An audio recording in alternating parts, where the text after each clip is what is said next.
بعض چیزیں تاریخ میں ہیں، شاید ہماری غیرت یہ گوارا نہیں کرتی کہ ایسی باتیں ہم پڑھیں یا لکھیں یا ایسی باتیں سننے کے لیے تیار ہو جائیں، لیکن تاریخ عبرت کے لیے ہے، تاریخ آئندہ سازی کے لیے ہے۔ شہید مرتضیٰ مطہری نے تاریخ کے متعلق ایک جملہ تحریر کیا ہے جس سے حقیقت تاریخ اور فلسفہ تاریخ معلوم ہو سکتا ہے۔ شہید مطہری فرماتے ہیں کہ تاریخ اگر فقط ماضی کے حالات کا نام ہو، ماضی کے حالات ماضی کے لیے پڑھے جائیں تو یہ تاریخ نہیں بلکہ قصے اور کہانیاں ہیں۔ اگر تاریخ میں ماضی کے حالات کو پڑھ کر مستقبل کی نشاندہی کی جائے، مستقبل کی راہوں کے تعین کے لیے ماضی کو پڑھا جائے تو اس کو تاریخ کہا جاتا ہے۔ یہاں پر ہم ماضی کو ماضی کے لیے یا کوئی قصہ یا کہانی بیان نہیں کرنا چاہتے، بلکہ مستقبل کے لیے ماضی کی ایک مسلم حقیقت پیش کر رہے ہیں۔ وہ یہ ہے کہ رسول اللہ صلی اللہ علیہ وآلہ وسلم کی رحلت کے 30 سال بعد منبر پر کچھ لوگ ایسے آ گئے جو منبر رسول صلی اللہ علیہ وآلہ وسلم پر بیٹھ کر معاذ اللہ حضرت علی علیہ السلام کو لعن طعن کرتے رہے۔ تمام خطیبوں، تمام ائمہ جمعہ و جماعت کے لیے شام سے باقاعدہ یہ دستور صادر ہوتا تھا کہ جمعے کے خطبے کا آغاز اس طریقے سے کریں کہ سب سے پہلے بسم اللہ پڑھیں، پھر اہم کام جو کرنا ہے وہ معاذ اللہ حضرت علی علیہ السلام پر و ستم کرنا ہے۔ یہ ایک مسلم حقیقت ہے۔ شیعہ، سنی، مسلم، غیر مسلم، جانبدار، غیر جانبدار، سب نے لکھا ہے منبر کے تقدس کی پامالی کا یہ بدترین تاریخی نمونہ ہے۔ کم از کم 150 سال تک یہ بدترین سلسلہ جاری رہا۔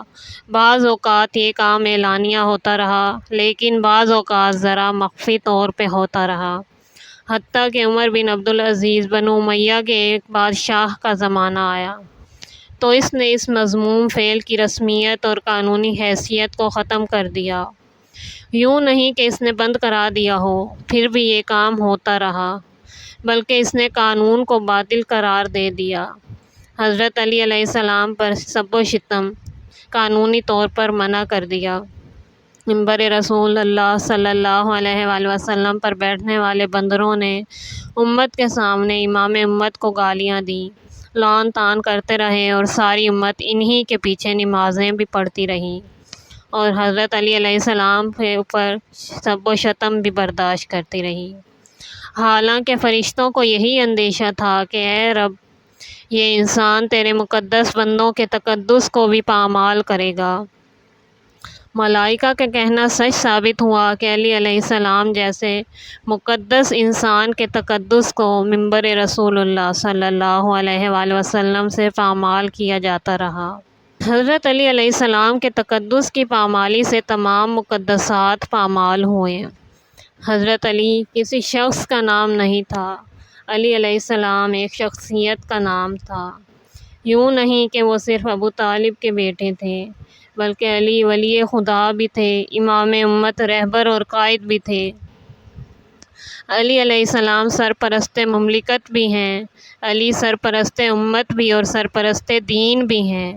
اگر امام امت کے بارے میں کچھ کہا جائے، اس سے پوری امت کا تقدس پامال ہوتا ہے۔ اگر علی علیہ السلام کے بارے میں کچھ کہا گیا تو پورے دین، پوری مملکت کا تقدس پامال ہو رہا ہے۔ علی علیہ السلام مبین قرآن، منصوف من اللہ، خلیفہ رسول اللہ صلی اللہ علیہ وآلہ وسلم اور وارث رسول اور وارث انبیاء بھی ہیں۔ حضرت علی علیہ السلام کے متعلق زبان درازی سے قرآن کا تقدس، اللہ تعالیٰ کا تقدس، رسول اللہ صلی اللہ علیہ وآلہ وسلم بلکہ تمام انبیاء کا تقدس پامال ہوتا ہے۔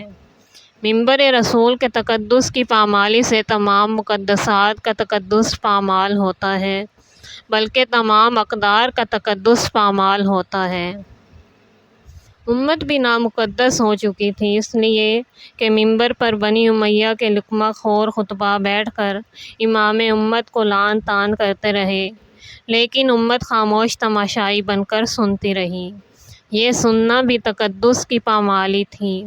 جس امت کے سامنے اس کے رہبر کا تقدس پامال ہو رہا ہو اور وہ اپنے کانوں سے سن کر اس خطیب کے پیچھے نمازیں پڑھتی رہے، یہ امت بھی تقدس پامال کر رہی ہے۔ علی علیہ السلام نے اپنے اصحاب سے فرمایا، میرے بعد جلد تم پر ایک شخص مسلط ہو جائے گا جس کا حلق کشادہ اور پیٹ بڑا ہوگا، جو پائے گا نگل جائے گا اور جو نہ پائے گا اس کی اسے ڈھونڈ رہے گی۔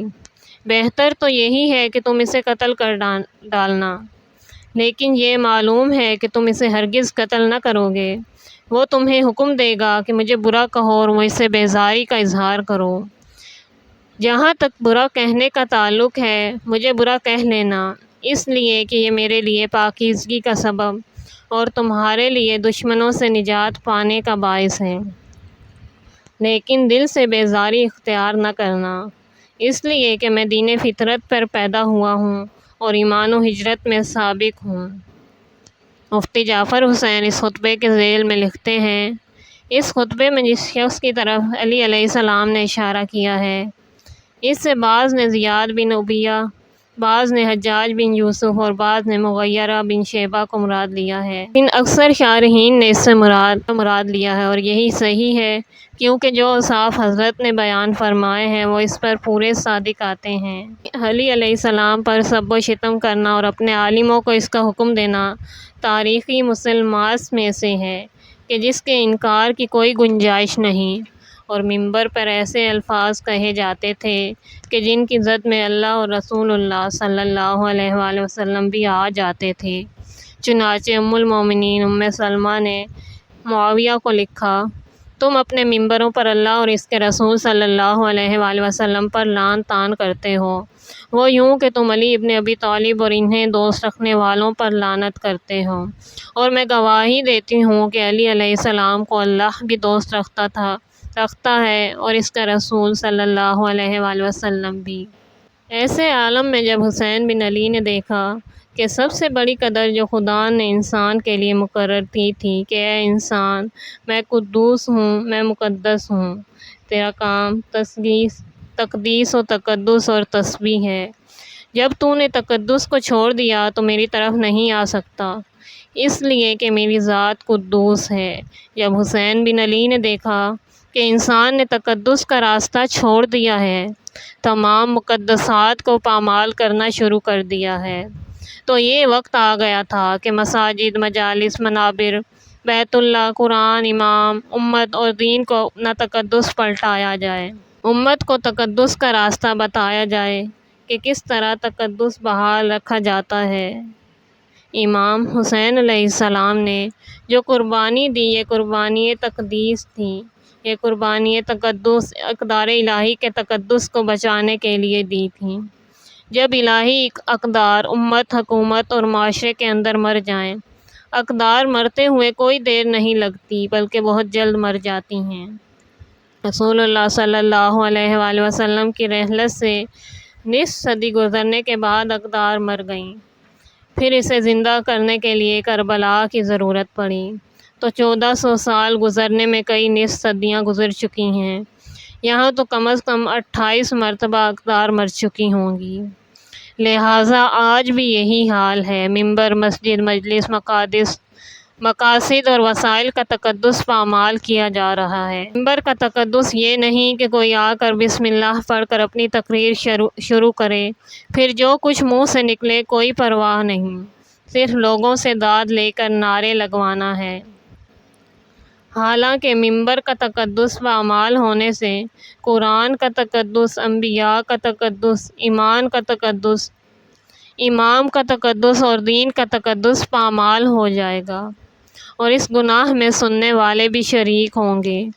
تو یہاں کربلائی، عاشورائی اور حسینی چاہیے، کچھ لوگ حسینی بن کر آئیں، حسین بن علی کی طرح اقدار کو زندہ کریں اور ہر چیز کا تقدس اس کو پلٹا دیں، تاکہ پھر کسی بنی امیہ کی بچی ہوئی اولاد میں یہ جرأت نہ ہو کہ منبر علی علیہ السلام پر بیٹھ کر وارث علی علیہ السلام کے تقدس کو پامال کرتا رہے، تاکہ پھر کسی کی بھی یہ جرت نہ ہو کہ ممبر حسین پر بیٹھ کر اقدار حسین علیہ السلام کی بجائے اقدار بنی امیہ بیان کرتا رہے، چونکہ اس وقت بھی خطباء بنی امیہ کا کردار ادا کرتے رہے اور 1.5 صدی تک حضرت علی علیہ السلام کو سب و شتم کرتے رہے۔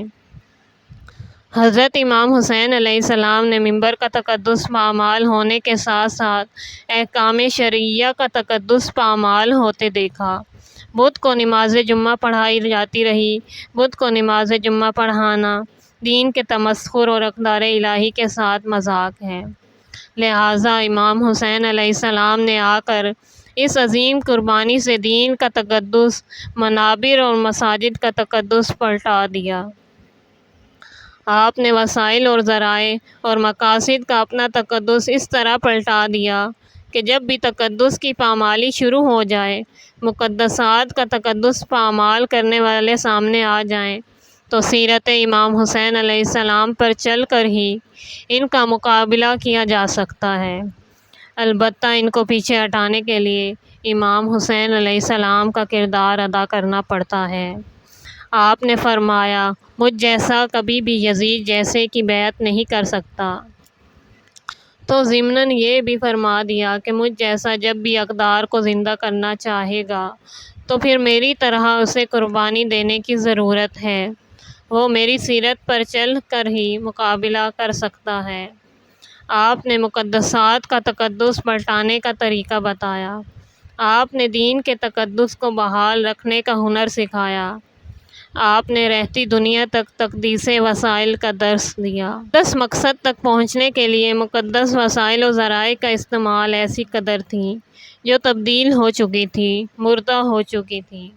امام حسین علیہ السلام نے اس مردہ قدر میں روح پھونکی۔ اس معرکے میں مدینے سے لے کر عصر عاشور تک تقدیس وسائل کا عظیم درس ملتا ہے۔ آپ نے عملاً دکھایا کہ مقدس مقاصد کے لیے نامقدس وسائل کا استعمال جائز نہیں۔ یہاں پر ایک تاریخی ماجرا جو سارا درس عبرت ہے، شاہد کے طور پر ذکر کرنا مناسب ہے۔ امام حسین علیہ السلام جب مکہ سے نکل کر عراق کی طرف جا رہے تھے تو راستے میں ایک شخص سے ملاقات ہوئی جس کا نام عبید اللہ ابن حر الجوفی تھا۔ یہ شخص کوفہ کا رہنے والا تھا۔ کوفہ امیر المومنین علیہ السلام کی حکومت کا دارالخلافہ تھا۔ حضرت علی علیہ السلام کی خدمت اقدس میں موجود تھا۔ اہل بیت اطہار علیہم السلام کا بڑا چاہنے والا تھا۔ جب اس نے دیکھا کہ کوفہ والوں نے امام حسین علیہ السلام کو خط لکھے ہیں اور وہ عنقریب آ رہے ہیں، لیکن امام حسین علیہ السلام کی آمد سے پہلے عبید اللہ ابن زیاد لعین آیا اور کوفہ پر قبضہ کر کے حالات کو بدل دیا، کوفہ والوں کی نیتیں بدل گئیں۔ شخص اس ارادے سے کہ امام حسین علیہ السلام اس کو نہ دیکھیں اور یہ امام حسین علیہ السلام کو نہ دیکھے، کوفے سے باہر نکل گیا، اپنا سامان باندھا، تلوار اور نیزہ وغیرہ اپنے ساتھ لیا اور کوفے کے قریب ایک منزل پر اپنا خیمہ نصب کر دیا۔ اس کی نیت یہ تھی کہ نہ امام حسین علیہ السلام کا ساتھ دیا جائے، نہ ہی ابن زیاد کا۔ یعنی یہ وہ شخص تھا کہ جو دین اور دنیا دونوں کو بچانا چاہتا تھا۔ اس سے معلوم تھا کہ اگر ان حالات میں امام حسین علیہ السلام کا ساتھ دوں تو دنیا ہاتھ سے نکل جائے گی، اگر ابن زیاد کا ساتھ دوں تو دین ہاتھ سے چلا جائے گا۔ اس نے اپنی غیر جانبداری کا اعلان کر دیا۔ اتفاق سے امام حسین علیہ السلام کا اسی منزل سے گزر ہوا۔ امام حسین علیہ السلام نے بھی اس کے قریب خیمے لگائے، پھر کسی کو بھیج کر معلوم کیا کہ یہ شخص کون ہے۔ امام حسین علیہ السلام کے قاصد نے واپس آ کر آپ کو بتایا کہ یہ عبید اللہ ابن حر جوفی نامی شخص ہے، اس کا موقف غیر جانبدار ہونا ہے۔ آپ نے پھر سے قاصد بھیجا اور اسے اپنے پاس بلوایا۔ امام کا قاصد امام کی طرف سے دعوت لے کے آیا تو عبید اللہ نے امام کے قاصد سے کہا، جا کر حسین علیہ السلام سے کہہ دینا کہ میں ان سے محبت ضرور کرتا ہوں، آپ کے لیے احترام کا قائل ہوں، لیکن ایسے وقت آپ نے مجھے بلایا کہ میں آنے سے معذرت خواہ ہوں، اس لیے کہ میں نے عہد کر رکھا ہے کہ نہ ہی امام حسین علیہ السلام کے پاس جاؤں گا اور نہ ہی آپ کے دشمن سے ملوں گا، ورنہ میرا عہد و پیمان ٹوٹ جائے گا۔ عبید اللہ ابن حر نے آپ کے پاس آنے سے انکار کیا تو آپ خود اٹھ کر اس کے خیمے میں چلے گئے۔ یہ گمراہ انسان خیمہ لگا کر بیٹھا رہا۔ ہادی امت ہدایت لے کر اس کے پاس گئے۔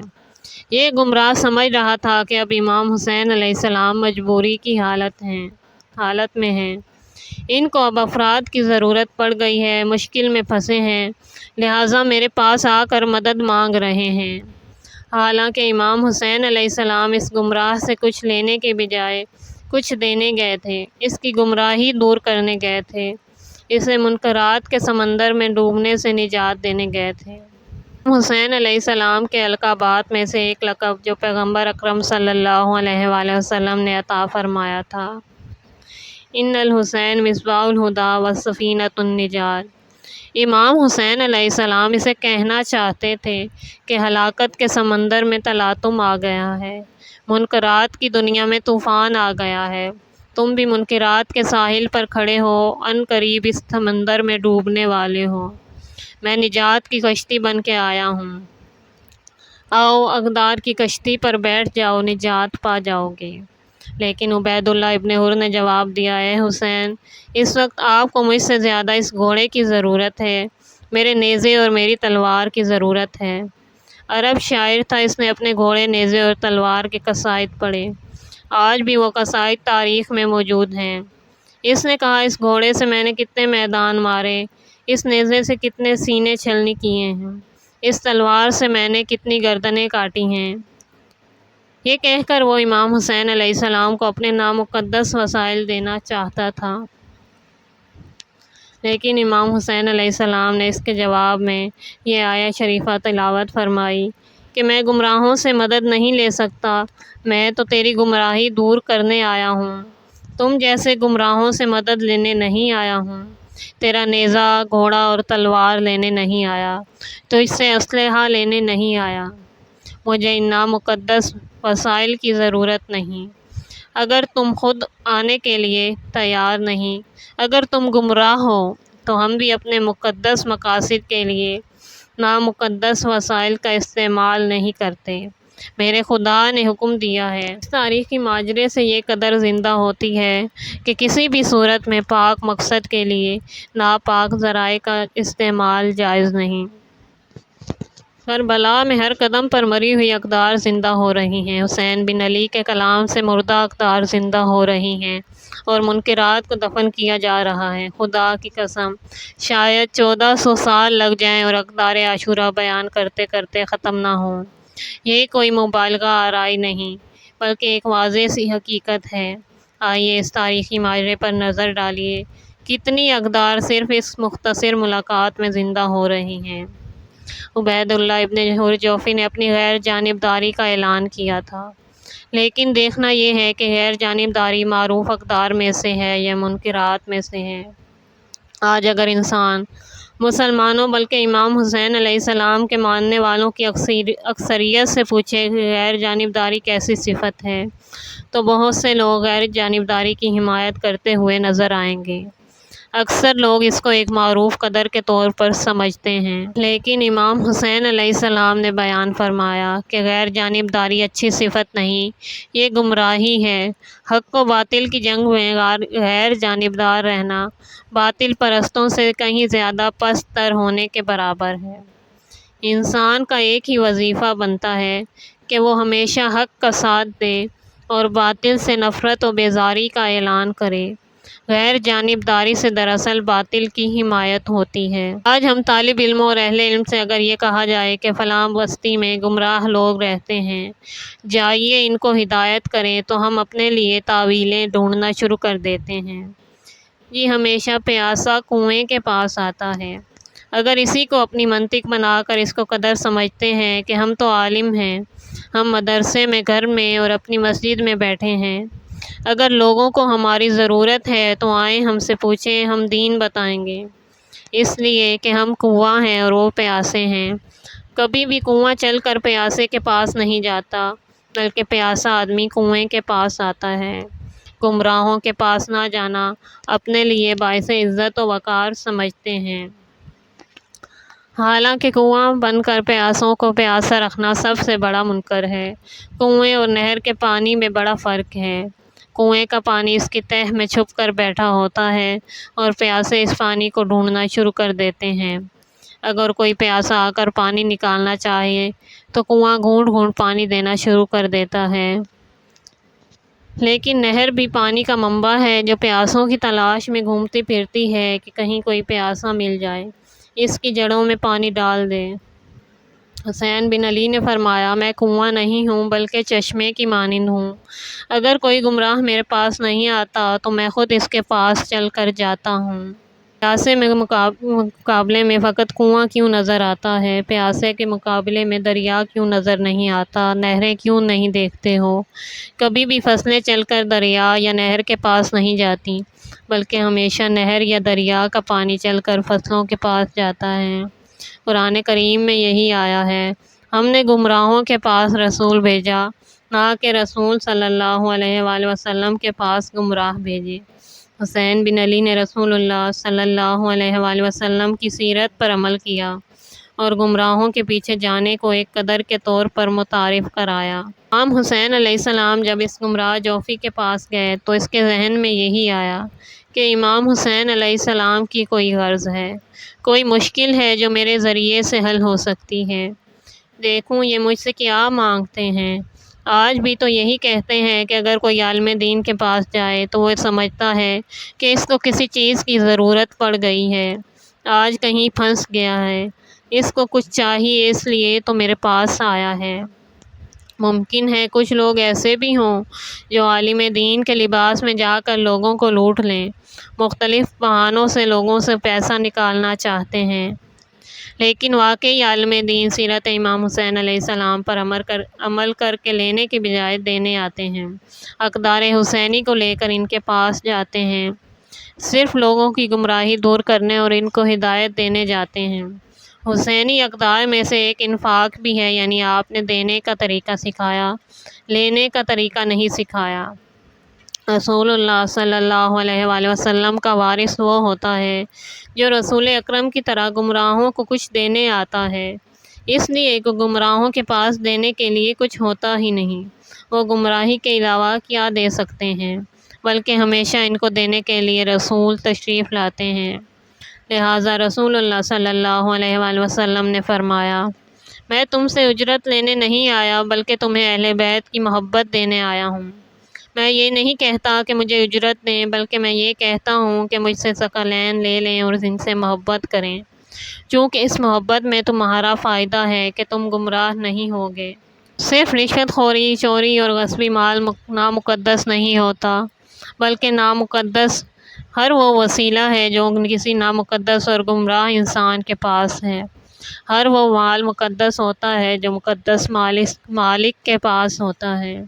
اگر نامقدس انسان سے نامقدس مال لے کر مقدس ہدف میں خرچ کیا جائے تو یہاں پر مقدس و نامقدس، طہارت و نجاست، پاکی اور پلیدی کا ایک قانون یہ ہے کہ جب بھی پاکی اور پلیدی کو ملایا جائے تو نجاست طہارت کو قبول نہیں کرتی، بلکہ طہارت پر نجاست کا اثر ہو جاتا ہے۔ جب مقدس اور نامقدس کو ملایا جائے تو نامقدس مقدسات کو غیر مقدس بنا دیتا ہے، لہٰذا نامقدس وسائل مقدس مقاصد کو بھی نامقدس بنا دیں گے۔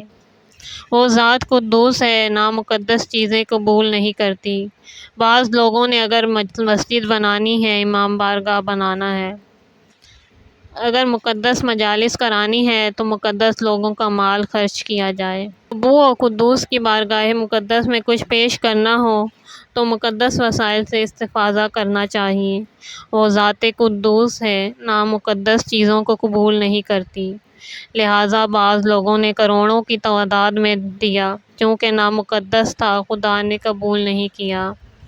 حابیل اور قابیل کا ماجرا آپ کے سامنے ہے، ایک نے مہنگی قربانی پیش کی، دوسرے نے سستی قربانی پیش کی، لیکن جس کی قربانی مہنگی تھی وہ نامقدس تھی، خدا نے اسے قبول نہیں کیا۔ جس کی سستی قربانی تھی لیکن مقدس تھی، لہٰذا خدا نے قبول کر لی۔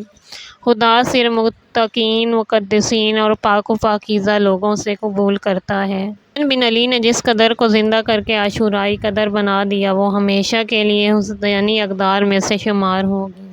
وہ تقدس امور ہے، لہٰذا امام حسین علیہ السلام نے مساجد، مجالس، منابر، بیت اللہ اور جملہ شعائر الہی کے تقدس کو زندہ کیا۔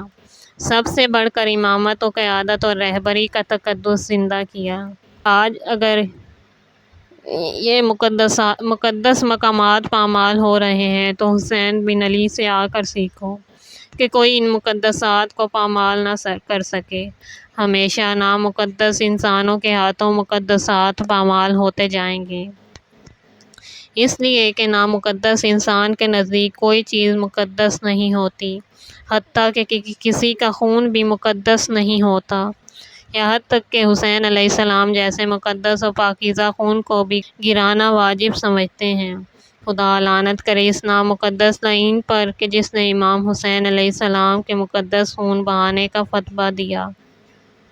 آج بھی ہمارے بعض علماء ایسے ہیں کہ جو سمجھتے ہیں کہ ہم تو کنواں ہیں، ہم کیوں کسی کو صحیح اور اچھی بات بتائیں، بلکہ جسے ضرورت ہے وہ ہمارے پاس آئے، اور جب ان کے پاس جاتے ہیں تو وہ بجائے اس کے کہ ان کا مسئلہ حل کریں یا ان کی رہنمائی کریں، بلکہ انہیں الٹا ذلیل و خوار کر دیتے ہیں اور یزیدی کردار اپناتے ہیں۔